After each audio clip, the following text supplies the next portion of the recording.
Welcome aboard Just Jets with your captain, Matt O'Leary. Buckle up and enjoy the ride.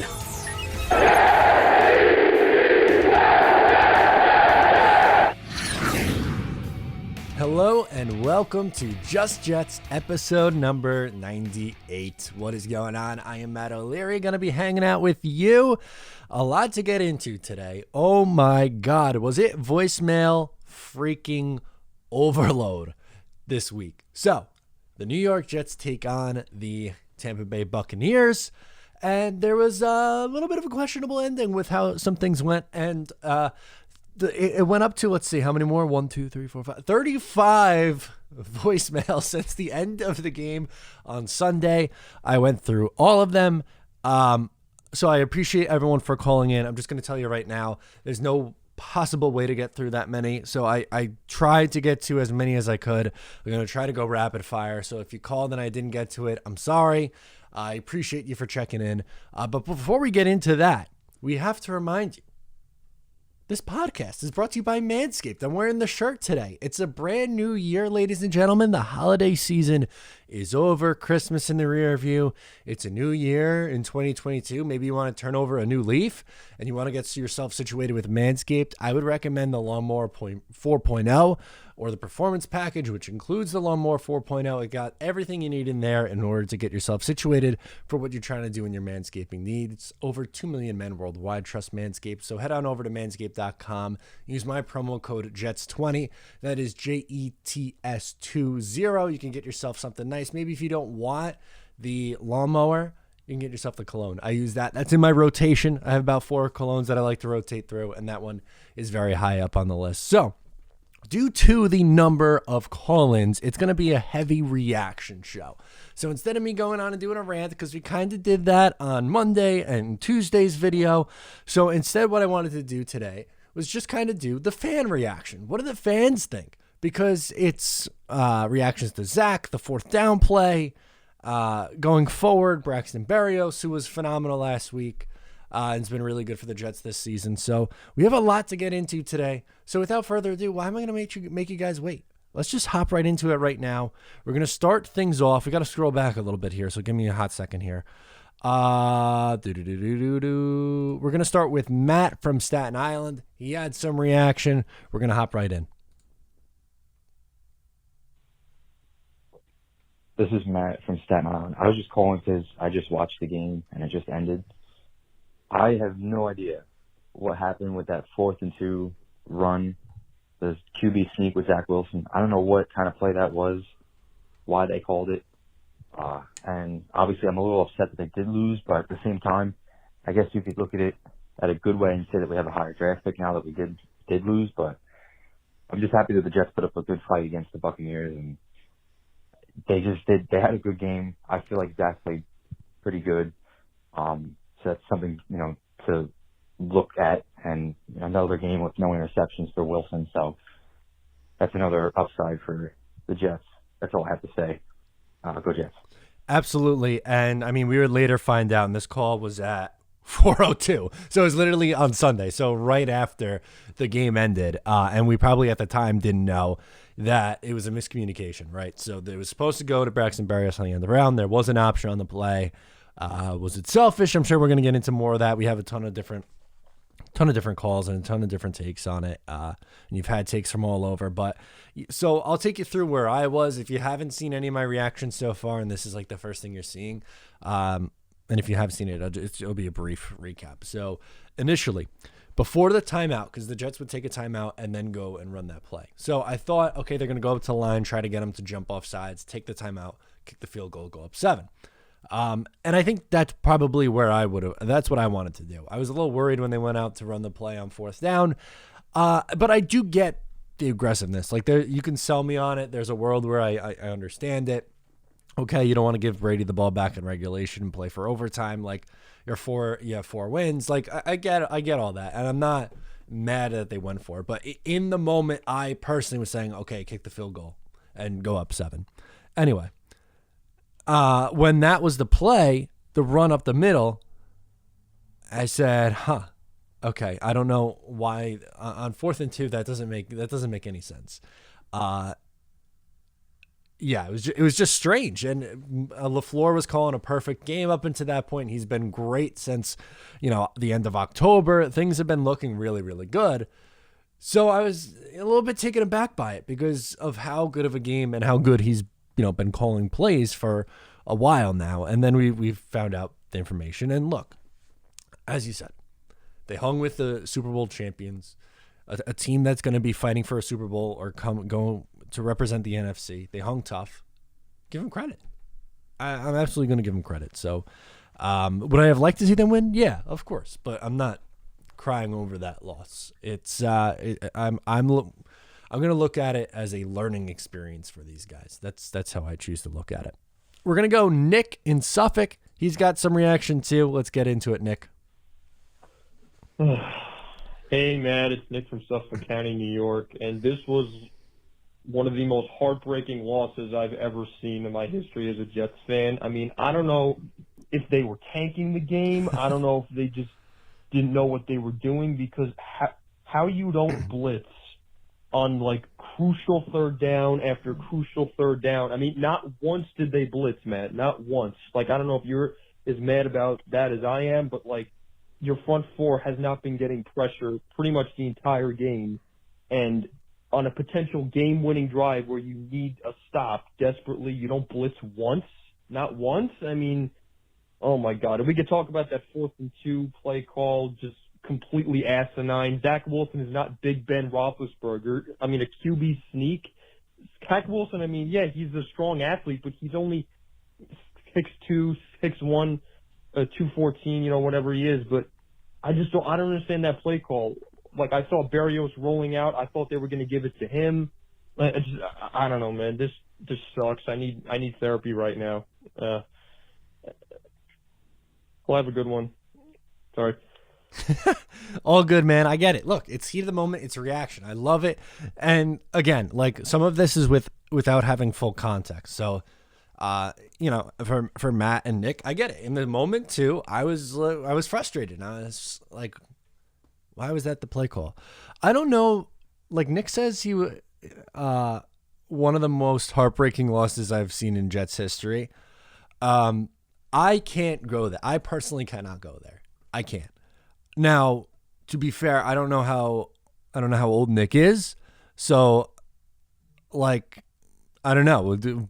Was 2009 and 2010, like, were you old enough to remember that? If not, then okay, maybe it could be. I put, man, in recent history, week 17 in Buffalo is high up there. I mean, the playoff losses and the championship game losses in 2010, 2009. Doug Bryan scarred me for life at the age of 9 years old. I personally, it's not that high up on my list because I guess I kind of went into that game numb and without any expectation. So anything that I was getting was gravy for me. So it didn't really hurt me. I get it. It sucks to watch Tom Brady go down the field and score a touchdown with 15 seconds left and win the game, but I don't know. I'm just, like I said on the last call, I'm kind of just taking it as a learning experience for these guys. Thank you, Nick, for your call. We're going to go Joe in Trumbull. He's got his weekly Zach update. Let's hear it, man. Hey, Matt, Joe from Trumbull. You could discard the last call. I don't even know what I was saying. But here's the Joe's weekly Zach Wilson update. He was so precise, driving right down the field without his tight end 1, tight end 2, or tight end 3. Without his wide receiver 2, without his wide receiver 3, without Corey. Like, my confidence has risen so much just because of that game. It was already high for this kid, but I cannot wait for next year when you get this kid weapons. Get him 2 tight ends, get him one in the draft, get him one in free agency. Yep. But, I so proud of Zach today. Like, you know what? That was the best case scenario right there. Zach went out there and shined. Braxton looks great. He better get an extension. And we almost beat the defending Super Bowl champions. So that's a depleted team we had. But that was the Joe's weekly update on Zach. But I have a question for you. Sure, let's do it. I know you haven't been high on drafting a quarterback early, and I also am very similar. I don't think they will. I think they kind of go for that late, maybe Andrew Booth if he falls with the second round pick. But my point in case this might be totally out of reach. I might just be saying anything. But I've noticed a lot of similarities between Derek Stingley and infamous New York Jet draft bust D. Milner. Two guys with insane ceilings who have had really bad injury problems. I'd just like to get your thoughts on that. How do you feel about that little comparison? I think he has a crazy ceiling, but it's either one way or the other. Like, he's going to be great or he's going to be very rocky, not going to be able to stay on the field. That's just my opinion. Have a good one, Matt. Thanks for taking my call. Let's go, Jets. Yeah, man. I agree 100% with the weekly Zach update. That was my favorite Zach Wilson game. Now, I know the Tennessee one was a really fun second half, and I know the first half against the Philadelphia Eagles was phenomenal. He was going punch for punch with them, 3 touchdowns in the first half. Awesome. But from start to finish, that was, to me, it's not even close. That was his best game. He was making some really, really, really big-time throws, and he went toe-to-toe with Tom Brady, and he had his team in a chance to win the game. There was a mistake at the end, obviously, but I would rather him make that mistake as a rookie, and I'd rather this coaching staff make that mistake now when the wins and losses don't really mean as much than next year when you're hopefully, competing. So this is kind of my theme here. I want to use this as a learning experience for them. As far as the Derek Stingley one, I definitely think that's fair, right? You have two guys highly touted. Probably, I'm going to imagine Stingley's going to go in the top 10. Was Milner a top 10 pick? I guess he was, right? Yeah, he must have been, because after the Jets were 6-10 in 2012, so he must have been. I guess pick 13 was Sheldon Richardson. Anyway, sorry, doesn't matter to me where it was picked. The point is, both highly touted cornerback prospects, but both with injury history, both at big school, LSU, Alabama, had really good college careers. But there is that, hanging over your head, the injury. So I think that's a fair comparison. I don't know, that's not the reason why I don't want the Jets to draft him. And I'm not saying that's yours either here, Joe. I think they're probably going to go free agency and a mid-round guy to round out that room, because really like what you have with Bryce Hall. Eccles, I think, is good for depth. That was maybe your fourth corner. Michael Carter, the second in the slot.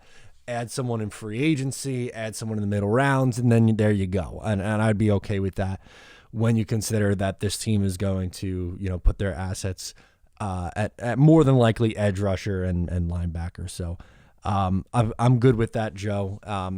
And that's kind of where I'm at on it. But I think your comparison is fair. I don't think you're reaching at all.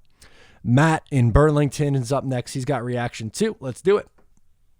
Hey, Matt. It is Matt up in Burlington, and the game just ended, and, man, we had him on the ropes. And, Yes, I know I'm supposed to be sad or mad at LaFleur for doing the QB sneak, but I'm just not. I feel really good for some weird reason. I guess it's because Zach had almost no weapons. His best guy was, the white boy of our dreams, Braxton Berrios.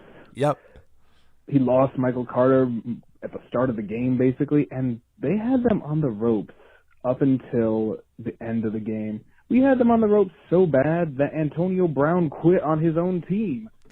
Yes. I mean, that's a kind of beating that, is rare in this world. And, maybe I'm just, too much of, a positive thinker, and I just feel to myself, you know what? We played a good game.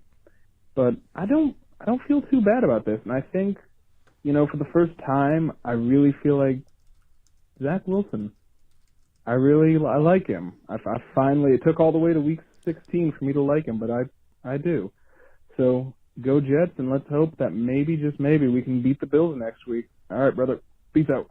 Thank you, my friend. Absolutely. So what he was able to do with his weapons was really impressive. I agree with that 100%. Braxton Berrios was really the only receiver that I trusted. Keelan Cole had a big drop.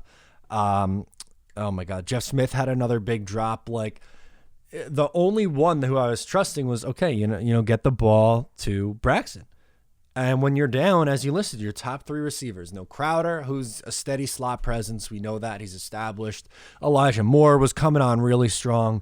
And while Corey Davis is disappointed, he's a quality NFL receiver. Is he phenomenal? No. Is he a good number 2? Yes. I think even the ones who have soured on Corey Davis would even admit that. As for the second part, just to talk on this for a little bit, because you brought it up with Antonio Brown leaving. Antonio Brown obviously has issues that he needs to take care of, right? Mental health is something that I take very seriously. And he's someone who, he definitely needs help. But at the same time, how many chances and how many times are you just going to, look past certain things that he's done?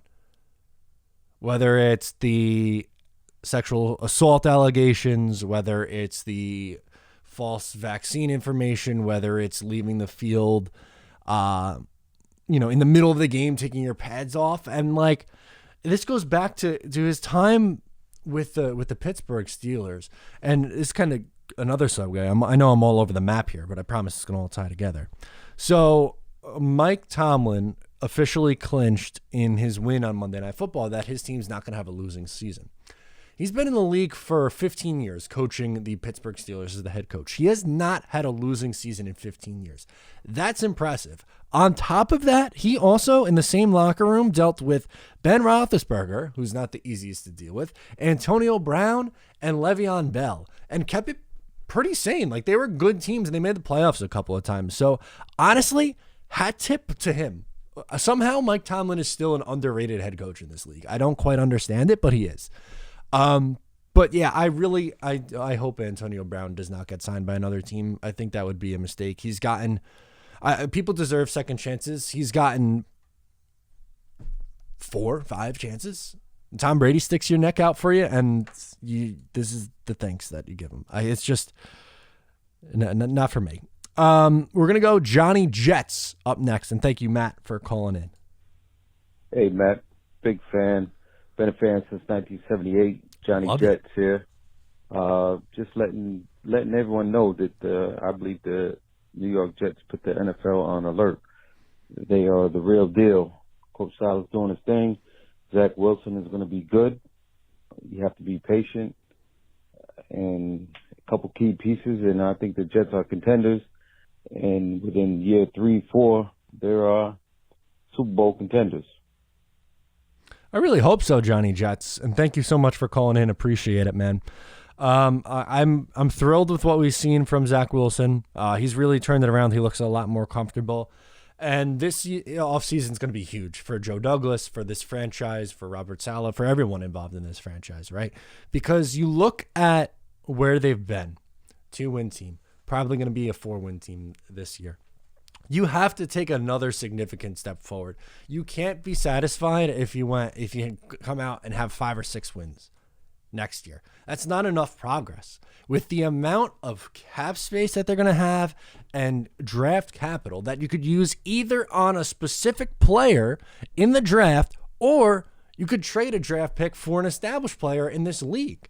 There are many, many ways to build a roster, and it can't just be all wait for the draft, wait for the draft, wait for the draft. No, you have to build a core through the draft, but you have to supplement that roster through both free agency and through trades, which Douglas has done a phenomenal job trading players away and getting draft assets back. And I like the trade up for Elijah Vera Tucker. I laugh because Kellen Mond, who was one of the 3rd-round picks the Jets gave up, is so bad that he can't even get on the field in week 17 or 18 for the Minnesota Vikings, who are out of it, and they start Sean Mannion, or whatever the hell his name is. It's just stupid. But anyway, back to this. They really need to make significant strides next year in the win-loss column. You have to. With, again, you're going to have 2 top 10 picks. You're going to have 2 picks in the second round, early in the second round. You're going to have a ton of cap space. You have to be competitive in December or into January. There's no reason that this team can't win 8, 9, 10 games next year. And I know we have no idea what the roster looks like, but that has to be the expectation, because you can't just kick the can down the road and preach this rebuild. It's BS. There are no 5-year rebuilds in the NFL anymore. The Philadelphia Eagles were supposed to stink this year. They're going to be a playoff team. The Eagles were legitimately legitimately in the conversation for going to have the number 1 pick in the draft this year. I thought they were for sure going to be a bottom 3 team in the league, and they are in the playoffs. Right? The Miami Dolphins turned their season around. They were supposed to be a bottom feeder a few years ago. They won a few more games down the stretch. And then last year they won 10 games. And this year, they're not making the playoffs, but they were competitive after starting the year, awful, a little bit too little too late there, but they turned it around. The New England Patriots, I mean, it helps when you have a coach like that, and the best to ever do it in Bill Belichick, but they were competitive. So I really do. The Bengals, there you go. That was the example I wanted to hit on. I was stalling because I knew there was one more. The Bengals, they had the number 1 overall pick in 2019. They won their division in 2021. There you go. The Jets had the number 2 pick in 2020 or 2021, I guess. What can you do next year? You have to give me some progress here. Thank you, Johnny Jets. Let's go, Gary in New Jersey. Hey, Matt. Garrett calling from New Jersey. I just came back from the Bucks game, Bucks Jets, and let me tell you, it was a great game. Saw some major progression from Wilson. He just looked competent, composed, and that's what he did without Davis and Moore, and it just looked good. So I'm excited to see what he can do next year. And also, just one more thing. If the Jets were to trade out, if they're sitting at 4 or 5 or whatever, trade out of one of those picks, what is it worth? Is it worth another first rounder or not? So, yeah, thank you. And go Jets. Yeah, absolutely. I want to look up right now off the top of my head. I had it before. I think it was when the Dolphins traded back. I know that was pick 3, but they got a significant return. NFL draft trade. Sorry, give me a second. I'll talk through it. But yes, you could absolutely, if you do trade out, depending on how far you go back, you could absolutely get a first rounder for next year if you wanted to do that. Here you go. The 49ers and Dolphins trade. The 49ers received pick 3, and they gave up pick number 12, a 2022 first, a 2022 third, and a 2023 first. So that's a lot. It's a significant move back. I think you're probably more likely to see a package like this. So Dolphins, Eagles. Last year, Dolphins traded the 5th pick and 2021 first round pick. Oh, no, I'm sorry. 2021 first round pick, 2021 5th round pick, which was pick number 6 and 156 for pick number 12, pick number 123, which is a 4th rounder, and then a first rounder next year. So you're probably moving back. If you want to move back, I don't know, 6 spots, a mid-round pick, and then a first-round pick next year. That makes sense. And then the Eagles ended up trading that pick up. So they did a first and a third. Even the Giants and the Bears. So Bears were sitting at pick 20. The Giants were sitting at pick 11. It was a first-round pick swap. And then the Giants also got a 5th rounder in 2021. And 2022, they got a 1st and a 4th. Obviously, it's going to cost more if teams are coming up to get a quarterback. There's not really a quarterback in this draft class that teams are going to be coming up for. At least in my eyes, there's not one that jumps out. But you can still, if your question is if you get a first next year for moving back, yeah, you absolutely could. Jake, New Jersey, what do we got, my friend? Hey, what's up, Matt? It's Jake from Jersey. Just wanted to say after this Jets-Bucks game, Wilson looked awesome. He looks great. We need to extend Braxton. I just want to see what you would put together for a contract for him, like what you think it would be, how many years, how much. And also, I just want to say, I hope over the next game, the Bills game, Kenny Yeboah gets some more playing time. He actually made some good catches. I know he only had 2, but still, I think he could be maybe tight end number 2 next year if we draft tight end number 1 tight end number 2 next year if we draft a tight end this year. Thanks, man. Yeah, with Kenny Aboa, I would like to see him this week just because, like, Tyler Croft's not a long-term answer. He's been hurt anyway. Daniel Brown, same thing. Ryan Griffin, is he still alive? What's he doing? But you get the point. Kenny Aboa, I would probably like to go into next year with him as tight end 3. I would really like to sign someone like Dalton Schultz. I think is a perfect fit. I know Mike Gesicki's a name that gets brought up a lot, but he can't block. He doesn't play inline tight ends. He lines up pretty much as a big slot receiver. Dalton Schultz is a really good blocker and holds his own as a pass catcher. And then I think you draft one in the 2nd or 3rd round. And then there's your formidable tight end room to really run this offense. With Braxton Berrios, I agree. You have to re-sign him. And I think that he is probably someone who I'm trying to think, maybe $5 million at the most, $5 million in that range over 3 years, I guess. Right? Because anything more than that starts to get a bit much. And I like Braxton. I think he's, at this point, developed into like a nice 4th receiver and a good kick returner and punt returner. I think it's as simple as that.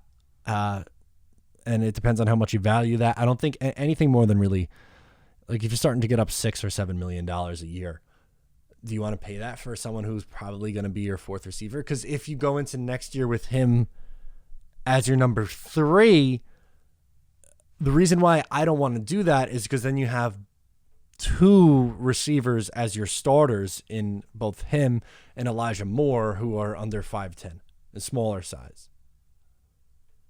The Jets really need another, like a big body receiver on the outside. So to me, Berrios' role is more of a gadget 4th wide receiver, come in every once in a while also being your punt returner, kick returner. I think that's his perfect role. Let's go to Brian. He is calling in from where? Atlanta. Here we go. Hey, Matt. Brian from Atlanta. This week, man, this is what I've been expecting and hoping for all along, to be in a game all the way to the end. I didn't expect to be in this game at all. Defending Super Bowl champions. Zach Wilson showing more progress this week. He would have had a bunch more yards if didn't have the drops by Cole. That's a fact. A couple others. Yeah, they looked good, and the 4th and 2 play call, that's all on the coaches, nothing on Zach. Coaches blew the game for them today, both on the offense and the defense, the way they played on that last drive with that soft zone against Tom Brady. You can't play like that against him. But that's something we have to expect. We give Zach, the passes on things that he did earlier in the season because he's a rookie. We got to give passes to the coaches here and there. That's fair. For the same reason. They're rookies too. So, but progress is being made. I mean, we're competing against Super Bowl caliber teams now. I hope next week we see the same thing. We see competitiveness, and just Zach with no more turnovers, another 200-plus yard game. To me, that's progress, and that's all we wanted. And then we get healthy, and next season we start the year off strong. It doesn't matter what the schedule is. It looks like we can compete against teams. And we had all these pieces missing today, and we still competed. Only question I have, when I was sitting there watching, when they got to the 4th and 2, I would have went for the field goal. Me too. That way he comes down, he ties it up, we still go to overtime. What would your play call have been? 4th and 2. Or even roll out. Do something more creative than quarterback sneak. But give me what your play call would have been on that 4th and 2, or if you even would have just kicked the field goal.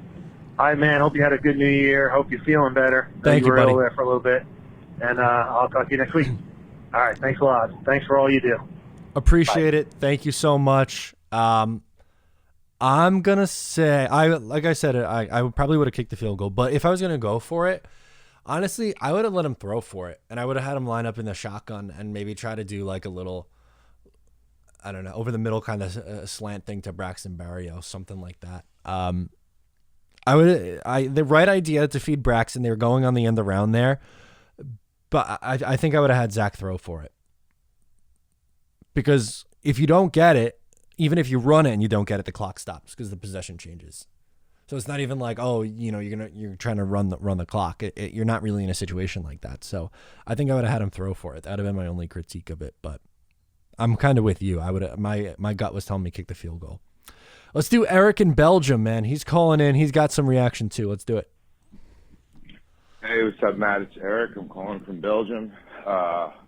So yesterday, I liked what I saw out of Wilson. He looked a lot better, a lot more comfortable, and, his numbers would have been a hell of a lot better had he had some real receivers out there. I mean, Berrios is okay, but, we really need to surround this guy with another stud lineman and a stud receiver who can stay on the field and be healthy. If you got, I don't know, if we could sign Devontae Adams, great. If not, I don't want Godwin. I don't want Allen Robinson.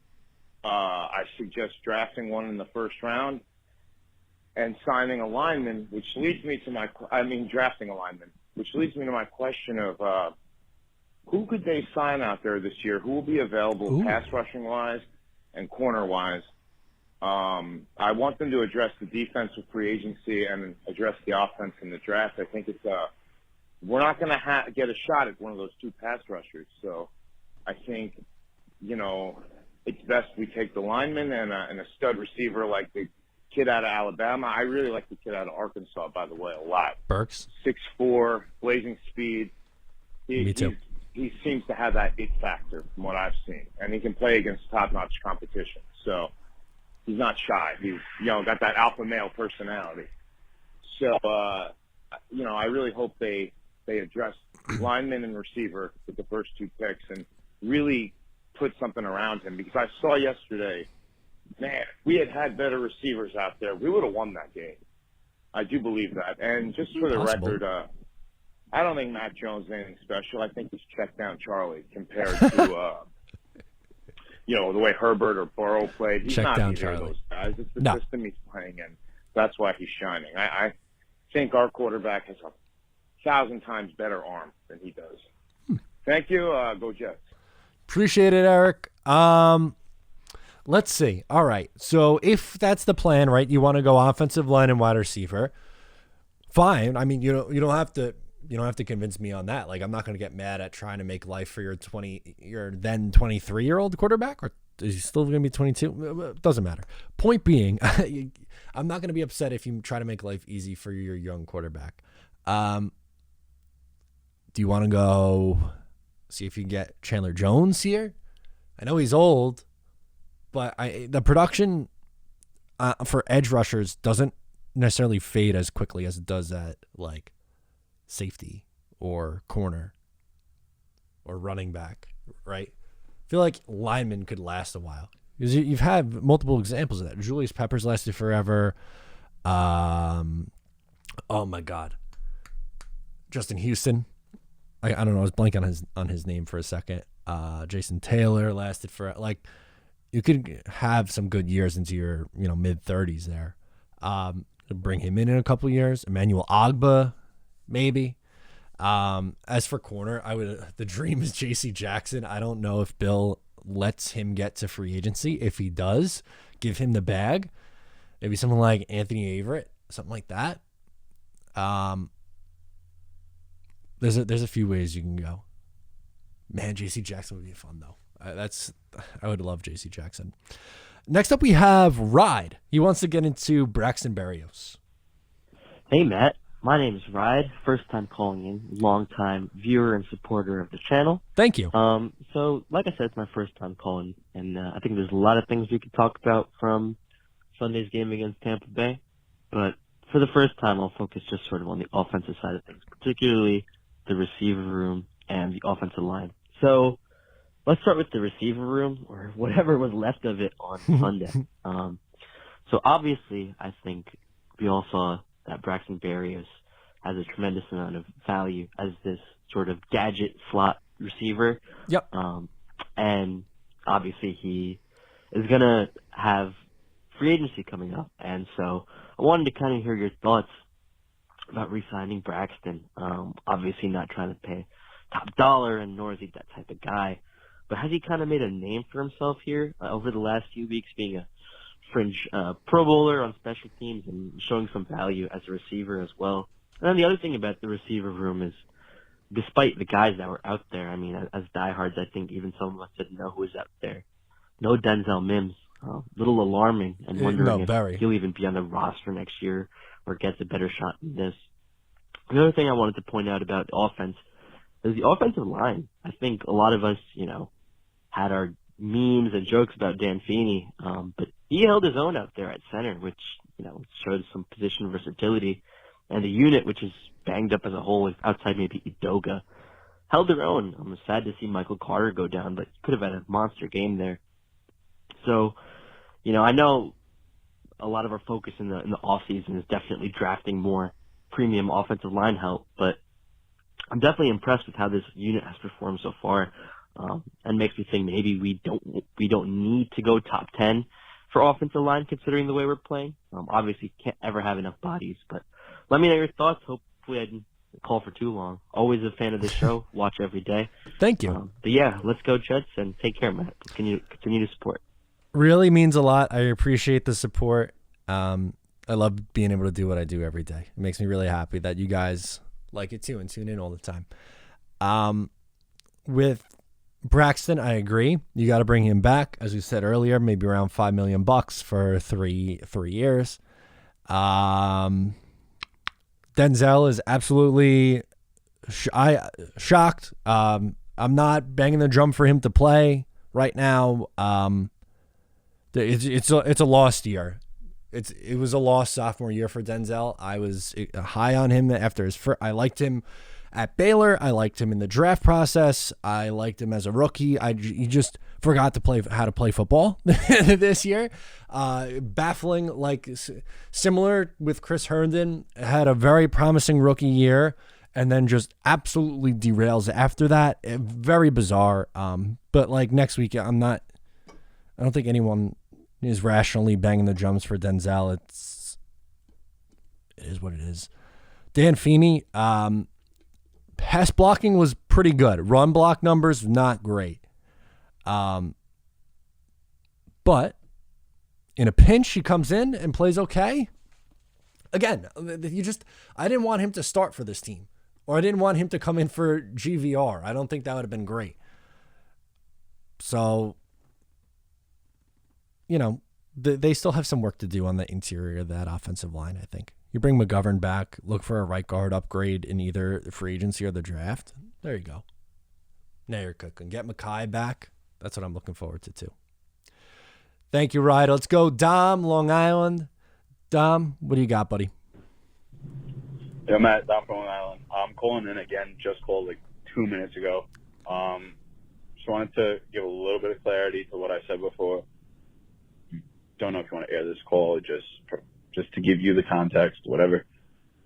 I definitely think the coaching staff has all the responsibility with getting that communication to Zach that he needs to hand the ball to Berrios. My point in mentioning the coaching and Dan Feeney and all that is just to say that this coaching staff has done a lot for these players so far. I mean, I can see it in the way that the team's playing, considering how many starters we have out and the way that they played yesterday. But definitely need to get better in the whole just competency of the coaching in game. That's definitely a little bit disappointing, a little bit lacking. And I think that'll come with experience. And yeah, just wanted to provide that context. Definitely don't want to act like I'm not aware that was a horrible coaching decision. But yeah, good. No, you're good, man. I knew what you meant, and the reason why I just played the second call here because I just wanted to give as much context as we could, and I couldn't play both with the amount of time restraints I had with the number of calls. So I knew what you meant, Dom, but just I agree with you. They're young. They're a young staff. They're learning on the fly too. They are. You obviously don't wish for something like that to happen, but it happened. You learn from it, you move on from it, and don't let it happen again. And just to go back for a second, I had the Dan Feeney numbers reversed. It was the run blocking grade that was very high, the pass blocking that wasn't. He had a bad snap on a third down play too. But he did, moral of the story, he absolutely did play above where I thought he would be the last couple of weeks. So I will tip my cap to Dan Feeney. He was absolutely better than I thought he was going to be. So I will give him credit there. Let's go, Ben, New Jersey. He wants to get into the SNY comments. All right, let's do it, man. What's up, Matt? It's Ben from Jersey. I was going to make a voicemail just recalling the game against Tampa Bay, but something caught my eye today that I just have to talk about. So I was scrolling through Instagram today, and I see a clip of Bart Scott, who usually, obviously, former Jet, and he usually talks good about the Jets. He usually says really good things about them. But today, what I saw today, I saw him basically calling Zach Wilson selfish and basically taking personal attacks at him. He was saying that the calls to sneak it on 4th and 2 was because Zach Wilson is a selfish player, and that really ticked me off.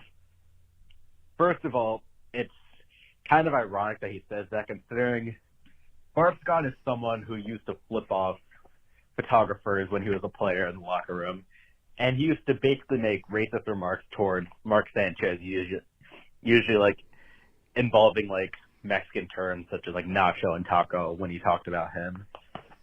And I just feel like what he said was unnecessary, and for what the coaches and teammates say about Wilson, he's anything but selfish. He spends countless hours looking at film and watching it over, trying to better himself. And just for Bart Scott to come out and say that he's selfish because he thought he had an opportunity to sneak it in and win the game on 4th and 2 rather than hand it off, it's just annoying to hear. And it's not, and I know he's not someone from the beat, but even just like reporters in general, it seems like they don't care about that Zach Wilson had argued his best game as a pro and almost beat and went toe-to-toe with Tom Brady and collapsed because his tackle went out with injury and he didn't have time to make any plays. Nope. No, it was about how Wilson was a selfish player, apparently, and didn't get the QB sneak on 4th and 2 to steal the game. It's just really annoying to hear. No matter what we do, we always seem to lose with the media. When we win, we screw up our draft picks, same old Jets. When we lose, the rookie quarterback didn't do enough, even though he made Braxton Berrios look like Wes Welker. Just so frustrating, man. That's all I have to say. Let me know your thoughts on this, and as always, go Jets. Yeah, I'm not a fan of that SNY postgame show.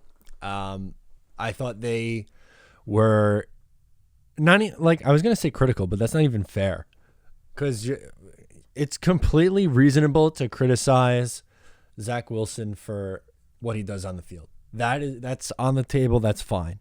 Early in the year, you want to criticize Zach Wilson for not making the throws or looking lost at times, or the interceptions being up at high. Sure. Okay. That's fair game. Selfish. SpongeBob legs.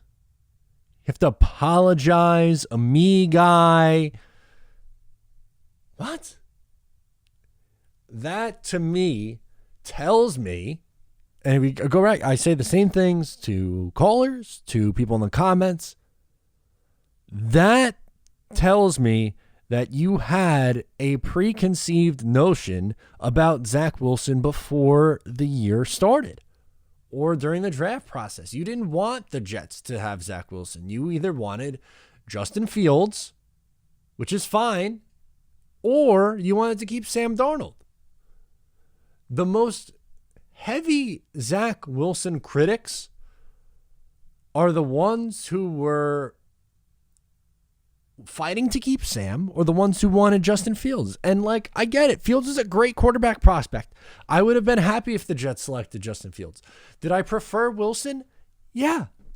But as I said, if you guys remember a year ago when I was talking about this, what I was saying was, hey, Give me either one of those guys. I think you can make either one a great prospect. There's 3 quarterbacks that I feel really good about in this quarterback class: Lawrence, Wilson, and Fields.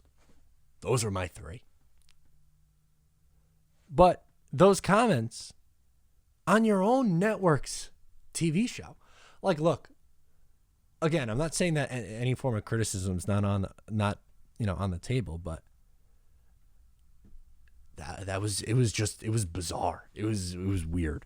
So no, I don't think Zach Wilson's selfish. And another plug, I put the clip out on Twitter. It's on YouTube already if you want to scroll back. So last February, I interviewed Jay Drew, who covered and still covers BYU for Deseret Sports or Deseret News. Was with Zach Wilson his entire college career. Asked him point blank about Zach Wilson, the narrative that Zach Wilson's a spoiled kid. And he told me that he drove for DoorDash or Uber Eats or whatever it was when he was out in California working with John Beck, who is now a coach on the Jets staff. And he was doing DoorDash or whatever the hell it was to pay for his quarterback lessons.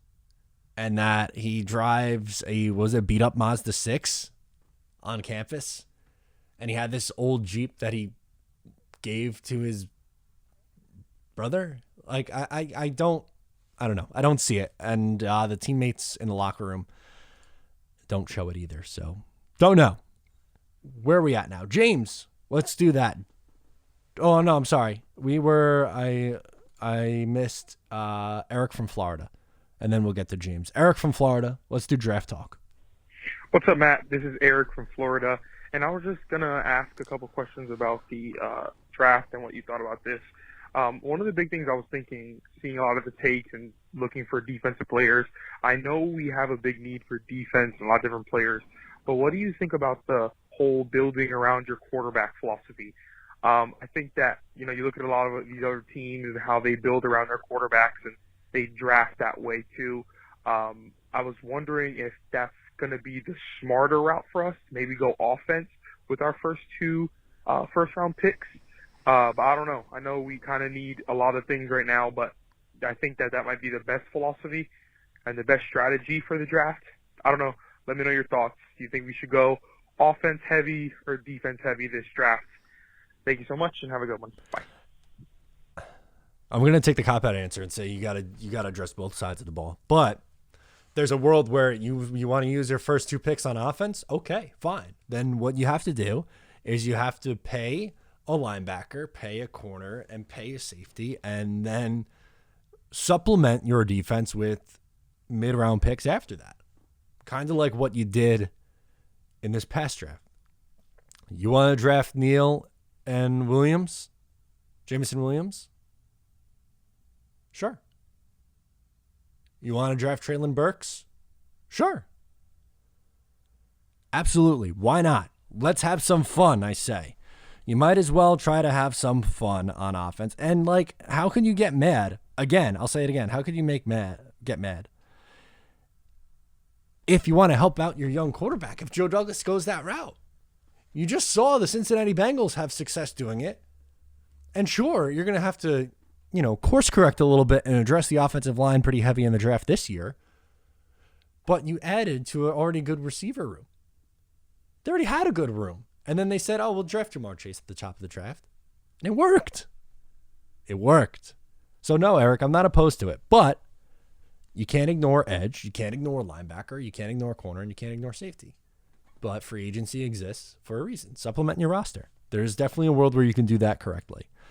Now we'll get to James in New Jersey. James, what do you have, my friend? Matty O, is James from New Jersey. How's it going, sir? So first order of business, happy holidays and happy New Year to you. I haven't got a chance to call you in a while. Thank you. You too, man. Second order of business, I did not get a chance to watch this game on Sunday because I had to be in an all-day meeting with my job.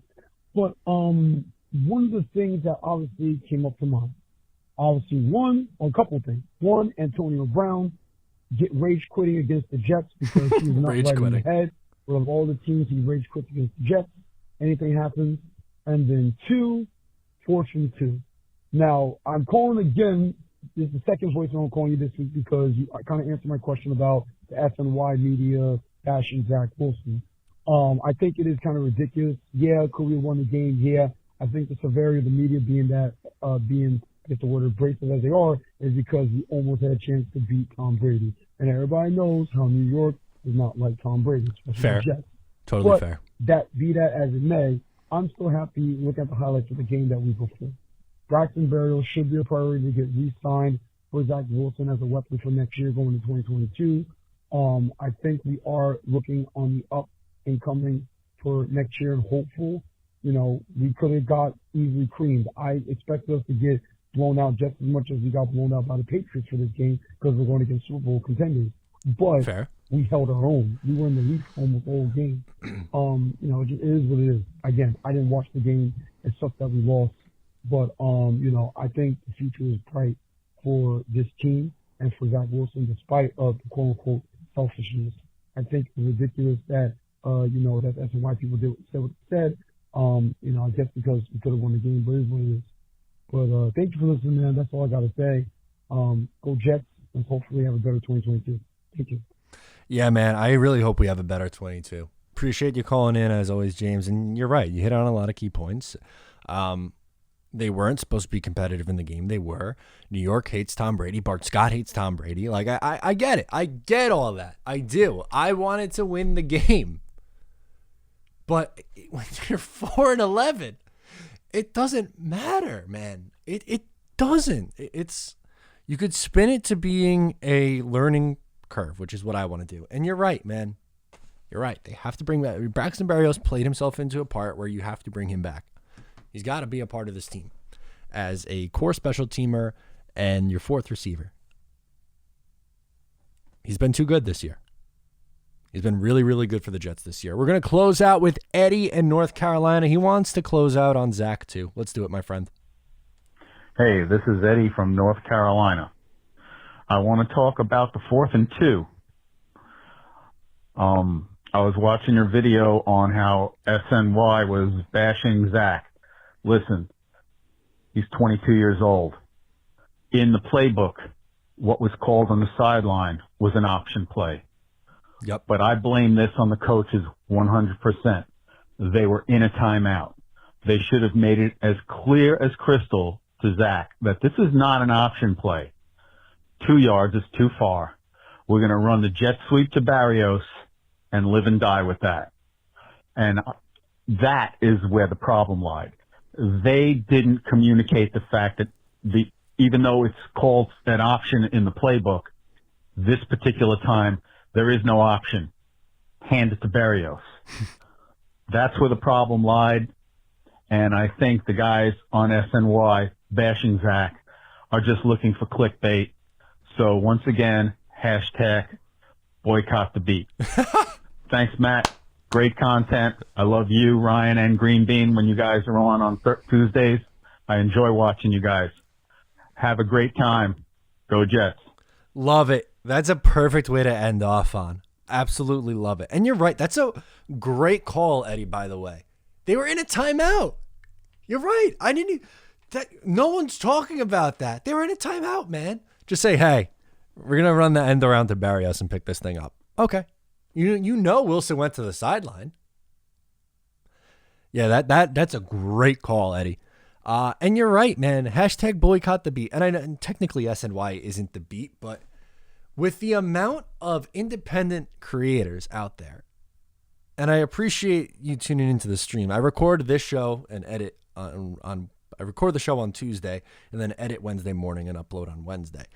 We're going to start the stream in 10 minutes. So I'm running tight up until this show. But if you are someone who is tired of the drama stirred up by the New York media, there are better alternative options. And I say it all the time. You don't even have to like me. I don't know why you would watch a video of someone that you don't like, but you see in the comments, I see the same people in the comments hating all the time.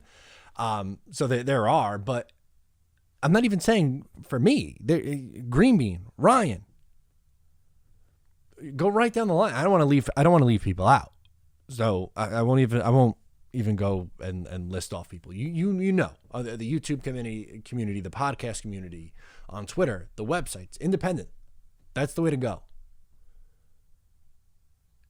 People who see it as through the lens of a fan, who live and breathe it, who get it, and who don't have an agenda. I don't. People think that I do sometimes, but from my heart of heart, honestly, I am telling you, and I know that doesn't always work out that way, and sure, everyone has a little inherent bias in them at some point. I try my absolute best to stay as even-keeled or as neutral as possible and give you my honest assessment of what I am seeing and what I think. That's it. There's no spin. Yes, it's no secret. Just like any of the beat writers or SNY, I make money by how many people tune in to my stuff, but I'm not purposely having takes to get people to come in. That's not me. I don't want to do that. I want to turn into the hot take guy who just has, these ridiculous takes just to have the take and get people to click on your stuff. That's not what I want to do. That's not me. And that's not Green Bean. It's not Ryan. It's not any of the independent guys. It's not. They have their legitimate feelings on the team. They want to get it out there. And if you're a Jet fan, hashtag boycott the beat. And by the way, just wanted to mention, if you didn't get the shirt, that's fine. Or if you still want to get the shirt, you can. But I was running a couple of weeks before. When did I drop the shirt? I guess on Christmas or right around Christmas. I could tell you right now. And it ran through the end of the year. The Boycott the Beat shirt, which was the campaign started on the 22nd. We were able to raise money off selling that shirt, and the money went to St. Jude. Any of the profit that was made from that shirt. Obviously, I don't make the shirt personally, so once they get taken care of, the money went to St. Jude, which was awesome. The amount of people that just want to hop on this hashtag boycott the beat, support that, which I agree with, and then on top of that, support a great cause in St. Jude. That meant the world to me. So I just wanted to end the show by saying thank you for supporting me and supporting that cause. It really means a lot to me. So that's it. I'm getting off my soapbox. It's a long episode. We got a ton of calls out of the way. If I didn't get to you again, I'm sorry. Next week, one more game left. I'll cover that, preview that for the rest of the week. And that'll do it, man. We're in off-season time. Subscribe if you're new. I'm Matt O'Leary, and I'll talk to you next time.